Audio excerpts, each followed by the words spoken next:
I've identified 5 different ways that you can make and sell comic books. And as someone who's found success in at least 2 of them, I thought it'd be good if I went through them, talk about their benefits, talk about some of the things you're going to need to do to make it happen for them.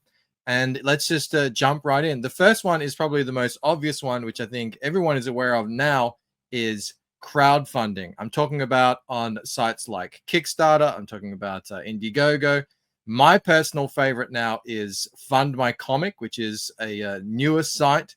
I actually made my own crowdfunding site. Not many people have the capability or money to be able to do that, or the audience to be able to sustain it. But for me personally, I found out that that is a great way for me to go forward. The good thing about crowdfunding is the best thing about it is you can create something out of just an idea. You can put an idea out there, and if you can convince people to come and support that idea, then you're good to go. And you've got all the freedom in the world. You can however you want to do it. You can actually make pretty decent money. At least you can get decent money coming in. Whether or not how much is a profit depends on how much your production and shipping costs are. But it seems to be a lot of crowdfunding is geared towards making a very premium product, which I really love. I was able to make this hardcover, big oversized hardcover here, which is a dream come true for me. But there are certain requirements when it comes to crowdfunding. The bigger your audience, and usually that audience is on social media. Not necessarily. You could be well known from somewhere else, but the bigger your audience is, the more, the bigger your crowdfund is usually going to be. Not always, but usually. I've found a lot of success being on YouTube, creating YouTube content. But the downside to that can be, to me, I find it, I love it. I enjoy making YouTube content, but it does take away time from the actual production. It's a necessary thing that you have to do if you're going to go this route, that you're going to need to market yourself.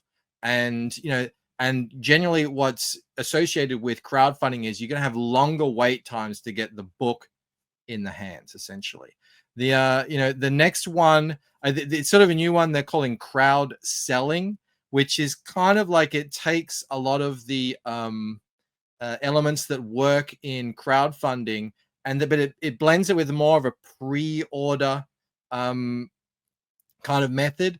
Rippaverse has had a lot of success with that. Another one is Iconic Comics. This is usually when the book is done beforehand. So sure, you've got a lot of the same freedom. You're selling direct to customers, so you can, again, make good money, premium products a lot of the time. The benefit here is usually, though, you've got a shorter wait time because the books are already done. Now, obviously, you can follow that forward and say, okay, well, to get that done, you're not crowdfunding an idea, you're creating a product beforehand. That's associated with upfront costs. And maybe even sometimes they're printing the book before they even start selling it, which is much more like traditional publishing. And that you can get left with overstock. You could not have enough stock. So there's all that. And usually with this, you're going to be using, you don't have to, you can kind of crowd sell or use crowdfunded platforms to crowd sell or take pre-orders on existing crowdfunding sites. I don't think there's any rules against that. But usually most people who are sort of pioneering this kind of joint method are making their own site. So that's another cost as well.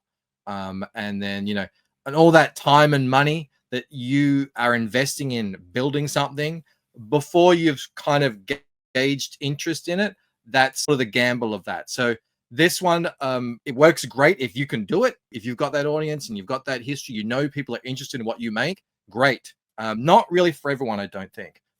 Another way, and another method is obviously traditional publishing. It's been around for a very long time, and the benefit to that is more readers. I'm thinking people like the new Ghost Machine company is doing amazing books at the moment. And yeah, so that's related to you going into local comic book shops. Some of them go into actual brick and mortar stores.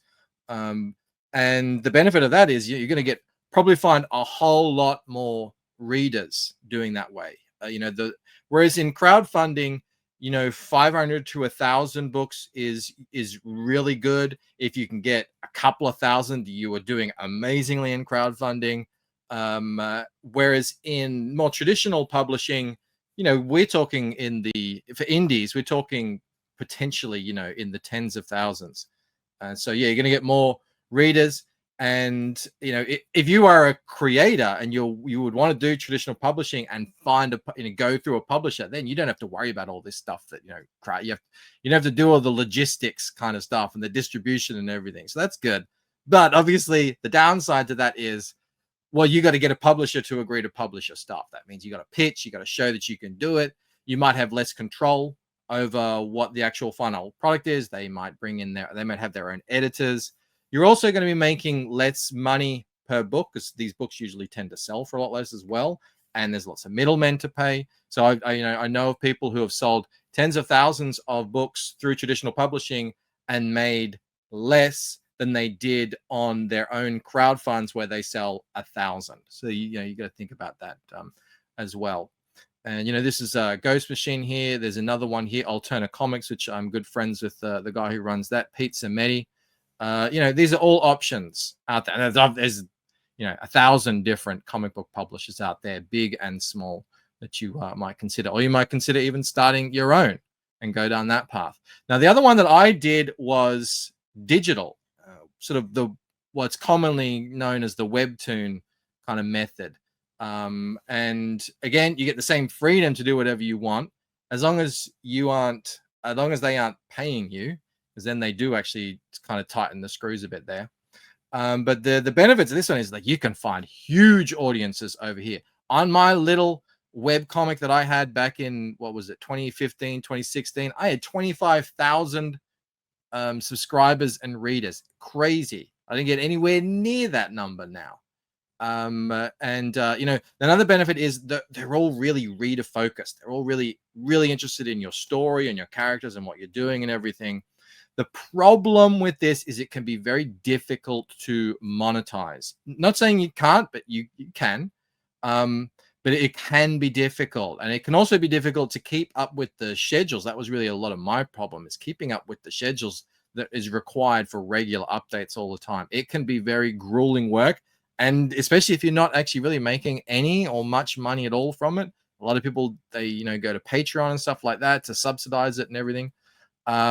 Also, another problem I found with this is the people who go on sites like Webtoon and Tapas, they are people who like to read free books. So, you're building a big audience, sure, not necessarily that they're going to pay.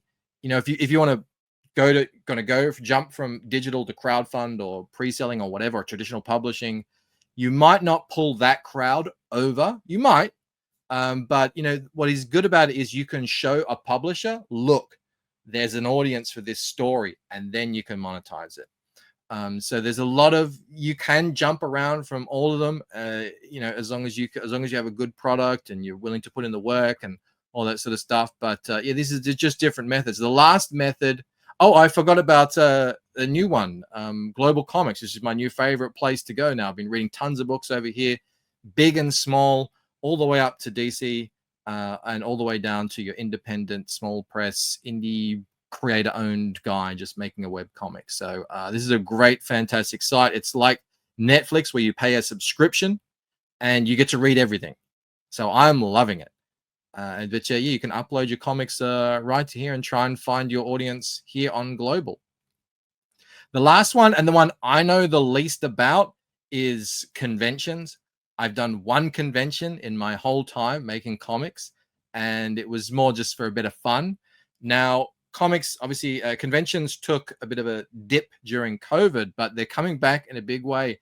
And I know one guy, Paul Thayer, who makes the Project Neosis books, who does fantastic at conventions. But the thing about that is, sure, you get all the benefits of, say, the pre-order method or the traditional, all that stuff like freedom, whatever. But there's a lot of upfront costs related to conventions, and you gotta be a salesman. You gotta have salesmanship skills. You gotta handle logistics of getting books here and there. It's a lot of time as well, going around different places. And it's also difficult to scale, you know, because you're only selling when you're there at the convention, as opposed to if you put something up on the website, you go to sleep, things can sell while you're asleep. So, but if you can do it, I mean, some people can make really good money selling at conventions. So those are the 5 ones that I've identified. You might know of others. You might do some of them each, you know, a bit from one, a bit from another.